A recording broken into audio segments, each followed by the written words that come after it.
And so oftentimes we talk about concentration risk. And for many people, they think of that as like, oh, I shouldn't own too much Apple stock or Google stock or whatever, or Bitcoin, whatever it is.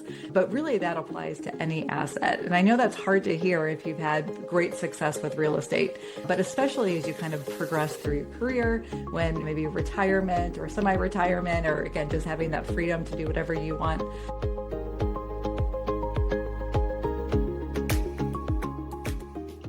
Well, hello. I'm Dr. Cynthia Tant with Sip Seller Pete in Real Estate, and I am so excited today. I'm going to have the opportunity to speak with Susan Jones. And Susan comes to us as a seasoned wealth management expert, attorney, and financial advisor with over 25 years of experience in tax, estate, and investment planning. She's the managing partner. Is it Sorelle Wealth Partners? Is It that is. correct? That's perfect. That's Okay. correct. Fiduciary fee only firm specializing in the personalized financial strategies for women navigating major life transitions. Her background includes leadership roles in international law, national accounting, and top 100 registered investment advisory firms. Boy, I need to talk to you about a few things. Anyways, we just want to tell me a little bit more about yourself. And now you're in Boca, you moved down from the Midwest, and what got you down there? And let us know a little bit about you.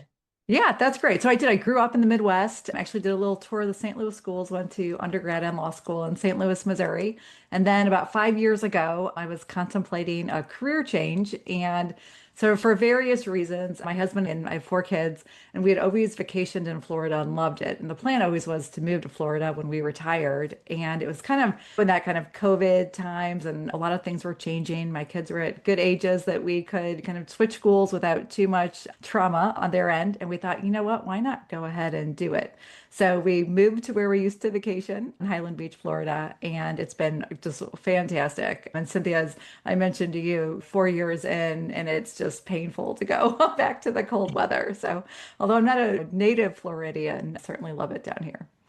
Yeah, and I'm from South Florida, but I'm up in the Panhandle now, so I'm not going back to South Florida. So just because I was down there for too long a period of time. Yep. But so as far as your background Yep. and why did you specifically want to, I believe you specifically like working with women. Is I that, do. Yeah, yes. So tell us a little bit about how, because of women that are be listening to you. yeah. So I started my career as a tax and estate planning lawyer at a really big law firm. And I was young, didn't necessarily know exactly what I wanted to do. Loved tax, loved estate planning. And what I found is that I would often get called into meetings with much more senior attorneys, all of whom were men. And oftentimes it was during something, obviously, when you're working in estate planning, there's a lot of emotions sometimes running high. And what I noticed early on was that often, even if the woman in the room was treated with respect, she wasn't always treated as kind of what I call the main character, meaning that things weren't explained to her necessarily. She wasn't always asked questions. Her opinion wasn't often asked. And again, I kind of noticed that early on. And as I continued to grow in my career, it was just something I kept noticing. And even really smart women who had professional backgrounds and had oftentimes run the family budget and all of those things. And so as I kind of kept moving along my career and made the shift into wealth management full time, it just became really clear that was the group I wanted to focus on because I think in many ways women are underserved in the wealth management space. Well, and that leads me to a question as far as high performing women. Let's go with Yes. that first. The high Yeah. performing women, and what do you see about scaling or how we can scale wealth versus quote income? So what's really interesting, I find women in particular, we talk about grind culture and the culture of like, oh, I'll do more and more. And so what I often see with high performing women is that we can be so focused on our goals for the year or our goals for 2 years or and really focused on the income number that we forget to kind of build out our balance sheet. And so that becomes then when you're looking longer term at planning and you're thinking, what does my next stage look like? Do I have, what kind of flexibility do I have? Can I retire? Can I handle a major unexpected transition or expense? Or that's where sometimes there's holes because again, then it's really been focused on A, what is my current income and what can I do with that right now? And also like, oh, hey, if something goes wrong, I've made it this far, I'll figure it out, or I'll just work a little harder. And so then sometimes women in particular can end up in a situation where they just have less flexibility that they would like later on. Oh, well, especially in the real estate world, since Yep. most of the ladies will be here listening about the real estate. And I started investing way back in 1994. Yeah. And so, and it was by fluke accident. It really was with my brother and met a woman real estate investor. And she goes, "Hey, you guys, you should do this. You got some money." And so we did 12 doors in 3 months. Don't do that. Wow. It was way too Yeah. much. But of those, let's see, I guess it was, and people, when I tell them this, they go, "What?" 7 of the doors were a triplex and 2 duplexes. Oh, wow. And we have a lot of water in Pensacola, and it was near one of the bayous. And they were older properties, 1945, but we bought them all for $64,000. That's And people go, "Are amazing. you kidding?" Still have them, but back then it was a whole different market. So today, when I talk to real estate professionals, especially women, to try to let them understand that real estate is a path to wealth. Yep. And so how do you approach women in real estate that way versus the stock market or whatever, but in the real estate realm? Yeah, so I've worked with a lot of real estate investors, both women and couples, and oftentimes what I see, it's like anything else. When something works well, you want to do more of that. And so I think there are kind of two ways I approach it. The first is just thinking through as you're building out the balance sheet, as you have real estate as one of your investments. First, that's a key part, having it as one of your investments. And so Mhm. oftentimes we talk about concentration risk. And for many people, they think of that as like, oh, I shouldn't own too much Apple stock or Google stock or whatever, or Bitcoin, whatever it is. But really, that applies to any asset. And I know that's hard to hear if you've had great success with real estate, but especially as you kind of progress through your career, when maybe retirement or semi-retirement, or again, just having that freedom to do whatever you want starts to become more important, is thinking, okay, am I too concentrated in real estate and do I need more liquid funds? And so just having an advisor, again, when I'm working with clients, we think through what does that concentration risk look like? How can we build out some more flexibility with more liquid assets? And then also just thinking through what is kind of the liquidation strategy again later on. And so thinking through, are there different holdings that as you get closer to retirement, that maybe you have a liquidation preference. Oftentimes I work with people and we're looking at their real estate holdings, and there's that one kind of dog that you're like, oh, it's a problem. I don't, and I love dogs, but it's that one that always just like, oh, don't love it. And so kind of listing out that here's kind of my A properties. That's what I'm going to hold. It's going to be a great investment. It doesn't take a lot of time or stress. And then working your way down to the ones that, hey, maybe it would make sense for whatever reason to go ahead and sell this and to think about reinvesting that somewhere else. And there's right now a lot of even alternatives that you can do with 1031 exchanges. And so there's actually real estate investments that, even from like a tax perspective, it doesn't necessarily have to be that you sell it, pay the tax, and then reinvest in something else. And so thinking through, but a lot of those strategies, it does take some time and planning. And so I think one of the things that's always really important is to have not too rose-colored glasses on about what's going to happen.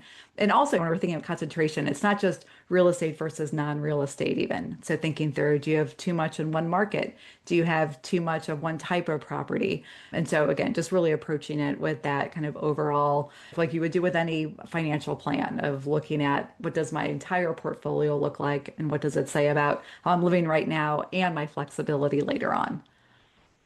Well, and you brought up the point of being really proactive with your tax planning Yeah. because everybody they see the Yeah. negative parts of everything Yeah. versus making that plan and planning with tax as a benefit Yep. for the real estate.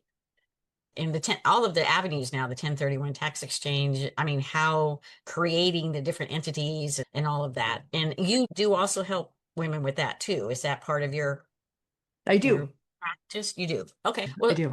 Well, Susan, how can the ladies that are listening to you, how can they get in touch with you if they'd like to use some of your services or I understand you have a podcast also. Tell us how we can get in touch with you. Yeah, I would love to talk to anyone. So either through my website, it's sorellewealthpartners.com, or you can contact me directly via email. It's Susan at sorellewp.com. And again, would love to talk to any of your listeners that have questions or that I can help in any way. And you also have a podcast. Is that what I read somewhere? I do. We just started it. It's called Her Wealth That's okay, Unscripted. but it's great. It's great. So Yeah. what's the name of it? It's called Her Wealth Unscripted. And Her it, Well Unscripted. yeah. Awesome.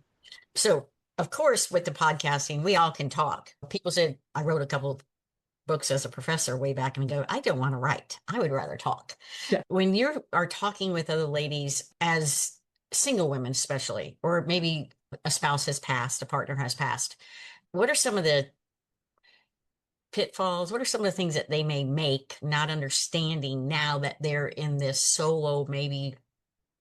position? It's interesting. And so that's something where, and whether it's divorce, the death of a spouse, even sometimes we see where there's a declining spouse and the woman oftentimes has to kind of step up. And in many cases, I know a lot of your listeners are high performing women that have been dealing with money, but often I see that even those women, they haven't necessarily been kind of the one that's driving the strategic decisions in terms of investment or financial planning or even tax.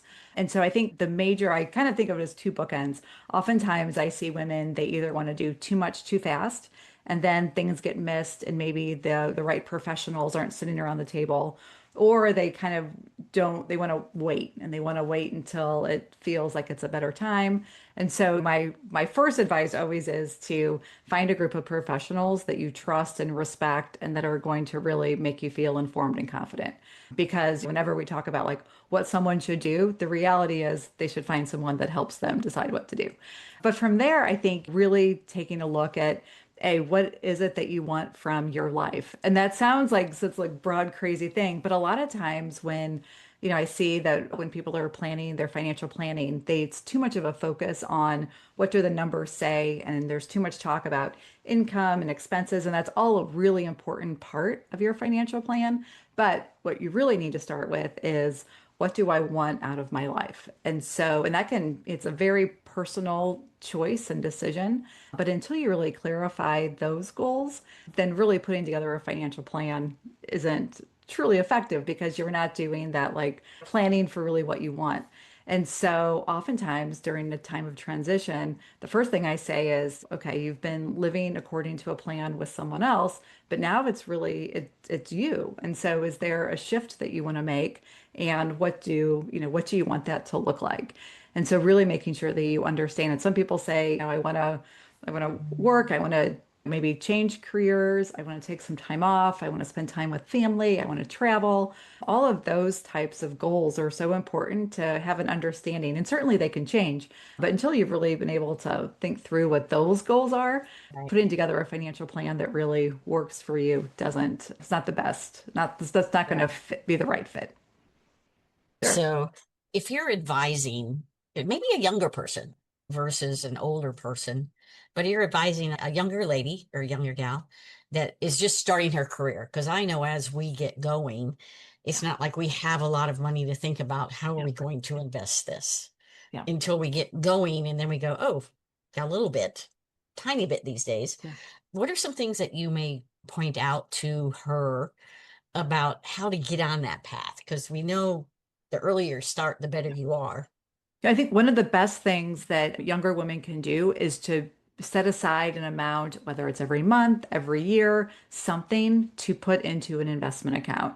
And again, they're early in their career, they're investing in real estate, selling real estate, both. I would say just make sure that somewhere along the line, you're also putting money into either an investment account, building up your cash and keeping that in some kind of high yield savings account, but just making sure that there is that kind of systematic investing.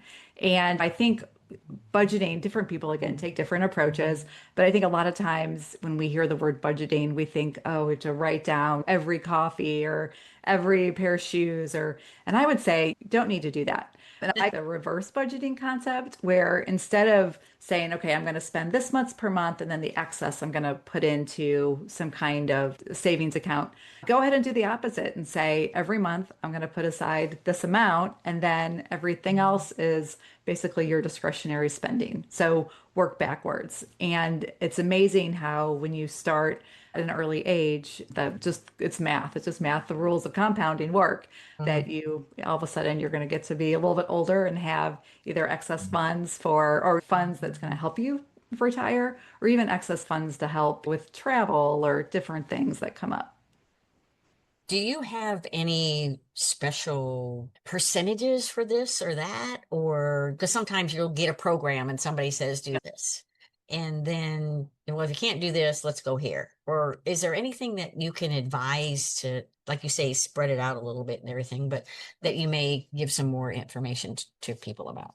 Yeah, I would say so. I'm hesitant to give us a specific Yeah. percentage just because that can Right. vary so much. But I would say there's a lot of great free tools out there that if you go in, you can kind of play around. And oftentimes that'll give you a number that you kind of need to reach to retire or whatever it is that then you can Right. work backwards from.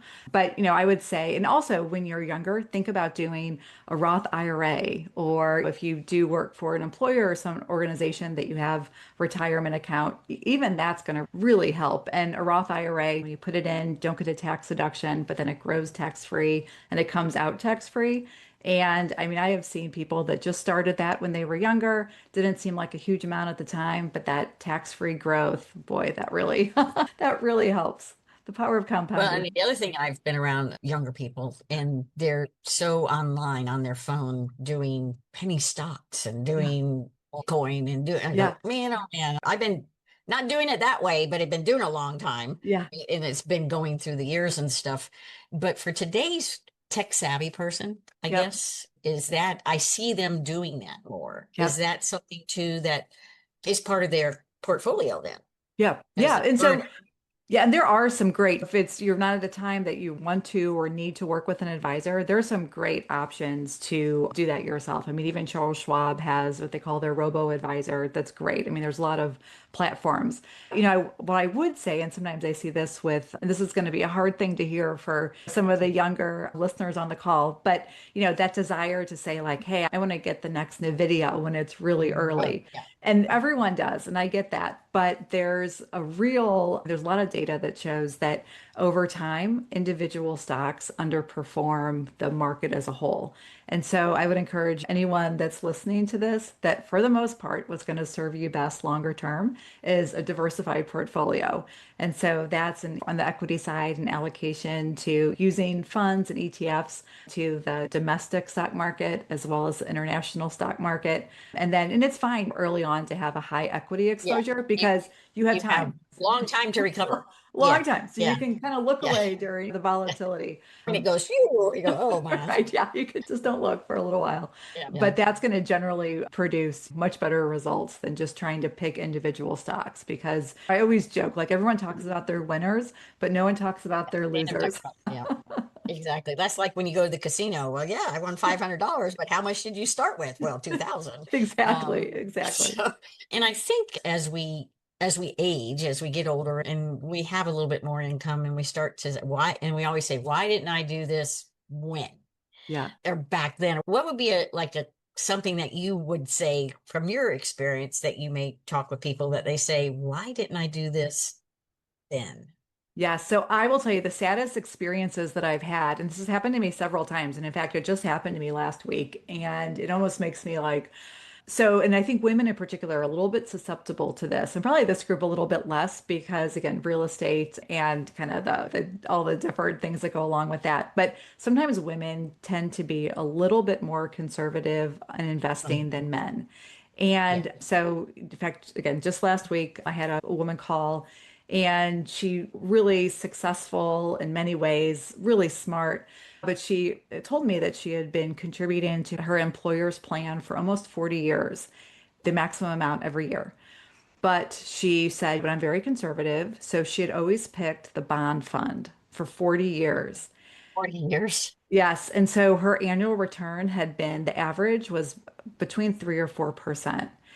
And it just, so, that's the kind of thing where I think a lot of times, again, when I've had these conversations, there's a little bit of a thought that conservative is low risk, which is good and safe. But the truth is, if you have an investment portfolio that's not keeping up with inflation, that's actually very risky. And so I would encourage for, especially for the younger women or the women that have a little bit of time until they really need to access the funds, make sure that you do have enough equity exposure because that is, I will say, one thing that, and it's hard if you've been doing that for 40 years. When you're retiring or about to retire, that's not really the time you want to switch on the full equity bucket. Right. And so that can be really hard to undo. And so, and again, it's happened. I've had those calls several times, and it's just kind of one of those, oh, like Well, I wish you had no, called me a long time ago. I agree with you because just in the real estate realm, I've got men who will invest all kinds of money with me Yeah, and they'll just make me money. And then I bring it up to my women, my group, and I go, look, let's do this together. And they just hesitate. I yeah, said, okay, let me show you this group that I helped do this. Let me yeah, show men. And I was at LLC. We formed a group, three guys and me, and they were willing to do it. I mean, and it yeah. worked out really well. Right. What could you help and share with the ladies as to have them take that first jump to get Yep. into that, especially in the Yep. real estate investment world? Yeah.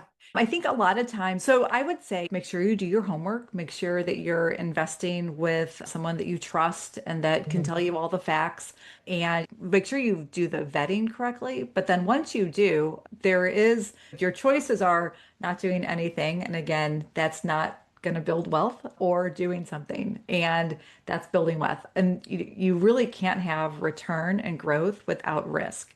And I think that's a concept that sometimes, for whatever reason, men are more comfortable with. And I think a lot of times it's because they talk about it. Yeah. So what I've noticed Great is point. that when men get together, oftentimes they talk about their investments, they talk about what's good, what's going on, what's bad. This thing happened and they worked it out this way, and then they were able to do XYZ. And so there's just, I think, a much more comfort level with talking about money and investing. And so that helps normalize it and it helps take away some of that fear. Whereas women, even when I've been in groups of women professionals, very rarely do people talk about their individual financial circumstances.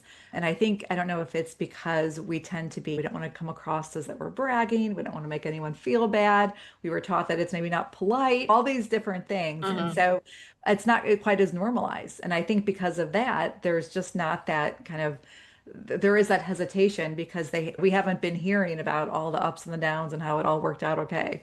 And so again, I would say if you're a woman and you think, hey, there's these opportunities, but I'm just a little hesitant, do your homework, find out, is it something that's kind of real that's giving you that gut feeling, or is it something that's just because you're uncomfortable? And the reality is, discomfort oftentimes leads to growth.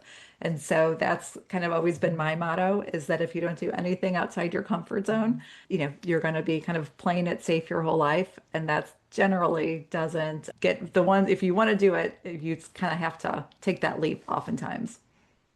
That's excellent because I know I talk about it more because Yeah. I'm in the business and I'm Yeah. looking for properties for people to invest. And so when I start talking to people about it, it gets a little bit more comfortable if I bring it up and let's talk about it and go through that.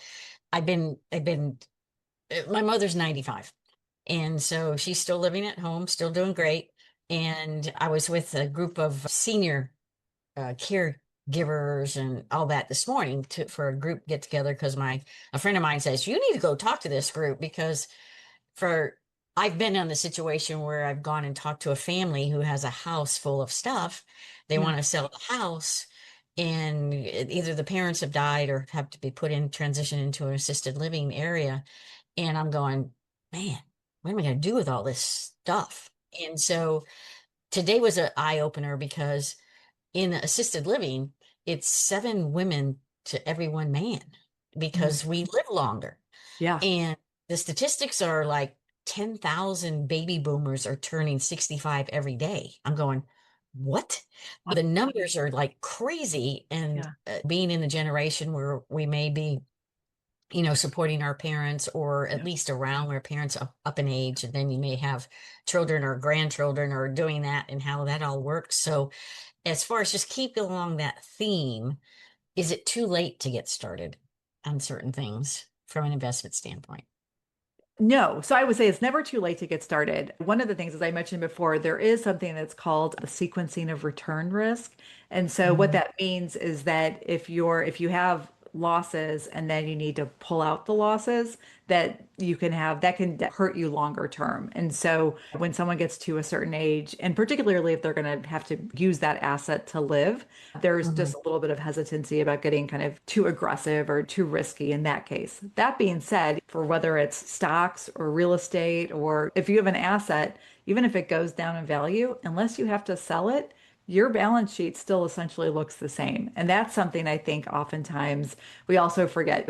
We talk like, oh, the market's down and my investment properties, the values are down. But guess what? If you don't have to sell it, then really, did the value go Still down? have it. Yeah, it doesn't Yeah. matter. Yeah. And to your point, women have a much longer life expectancy than men. And there's some statistics that I think in the next 5 years, women are going to control about $30 trillion. And so, About time. I like that statistic.